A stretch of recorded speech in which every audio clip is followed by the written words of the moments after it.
tħabbru 6 proġetti li se jitħaddmu bl-intelligenza artifiċjali li fihom se jiġu investiti 4 miljun euro. Il-Ministru responsabbli mill-Ekonomija Silvio Xkembri f'konferenza l-aħbarijiet qal li l-ewwel proġett ta' 1,900,000 euro se jaqgħad flimkien id-dawl tat traffiku u l-kamras tas-sigurtà sabiex ikun magħruf xi jkun qed joħloq il-konġestjonijiet tat traffiku. Din l-informazzjoni se tingħata lil Transport Malta biex min-naħa tagħha tgħaddiha lill-pubbliku. It-tieni proġett ta' kważi 380,000 euro se jkun fis-settur tal-enerġija.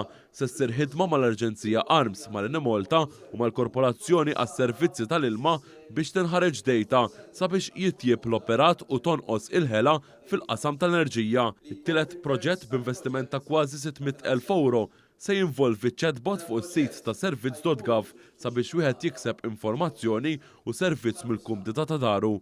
Dan se jkun kemm bil-Malti kif ukoll bl-Ingliż. L-edukazzjoni hija inkluża fir-raba' proġett b'investiment ta' 150,000 euro. L-istudenti se jkollhom programmi personalizzati apparti dak li jsir fl-iskola li jibbażaw fuq il-ħiliet tal-istudenti.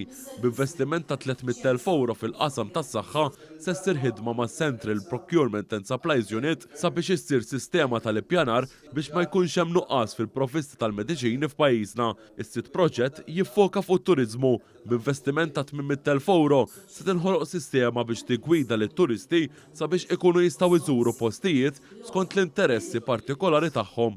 Il-Ministru Silvio Xkembri qal li dawn il-proġetti huma parti mill-Istrateġija Nazzjonali dwar l-Intelligenza Artifiċjali li għandha lan li ttejjeb il-ħajja tal-poplu Malti. Tinniedu daw is-sitt proġetti li jorqtu statejt il-ħajja tagħna ta' kuljum, jekk hux mis-servizz tat-trasport, tal-enerġija, tas-servizzi governattivi, edukazzjoni, turiżmu, tistgħid kważi kull settur.